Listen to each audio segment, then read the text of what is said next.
সঞ্জয় রায়ের মৃত্যু নিয়ে স্বাস্থ্য দফতরের তদন্ত। অ্যাপোলোতে 6 সদস্যের তদন্তকারী দল 3 ঘন্টারও বেশি সময় কর্তৃপক্ষ এবং চিকিৎসকদের সঙ্গে কথাবার্তা বলেন তারা। এমনই জানা যাচ্ছে। সঞ্জয়ের চিকিৎসা সংক্রান্ত নথি খতিয়েও দেখেন তদন্তকারীরা।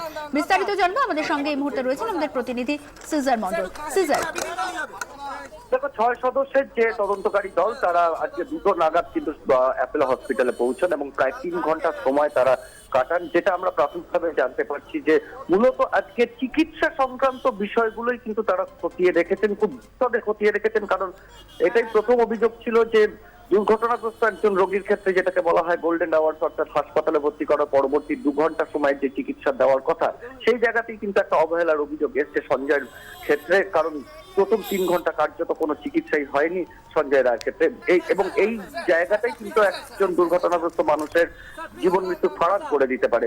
সেই জায়গায় দাঁড়িয়ে তারা সেই চিকিৎসা প্রক্রিয়া পুরোটাই খতিয়ে রেখেছেন এবং যেটা প্রাথমিকভাবে জানা যাচ্ছে সেখানে যে পুরো প্রক্রিয়া খতিয়ে দেখার পর অনেক প্রক্রিয়াই কিন্তু প্রশ্নের মুখে পড়েছে। তার জন্য তারা সংশ্লিষ্ট চিকিৎসকদের সঙ্গে যেমন কথা বলেন, তার পাশাপাশি অ্যাপোলো কর্তৃপক্ষের বেশ কয়েকজন শীর্ষ আধিকারিকের সঙ্গে কথা বলেন এবং তারা বেশ কিছু ক্ষেত্রে তারা জানতে চান চিকিৎসা প্রক্রিয়ার যে কাগজপত্র তারা ইতিমধ্যেই সংগ্রহ করেছিলেন সেগুলোর ভিত্তিতে তারা জানতে চান এই বিষয়গুলো হলো কেন, অর্থাৎ 3 ঘন্টা কেন দেরি হলো, প্রথম কথা।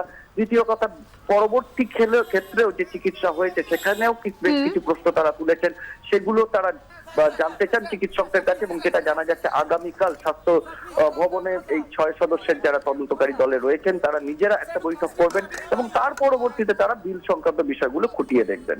ধন্যবাদ সিজার। কথা বললাম আমাদের প্রতিনিধি সিজার মন্ডলের সঙ্গে। এবং আগামীকাল সঞ্জয় রায়ের পরিবার সকাল 11টার সময় স্বাস্থ্য ভবনে যাবেন এমনই জানা যাচ্ছে।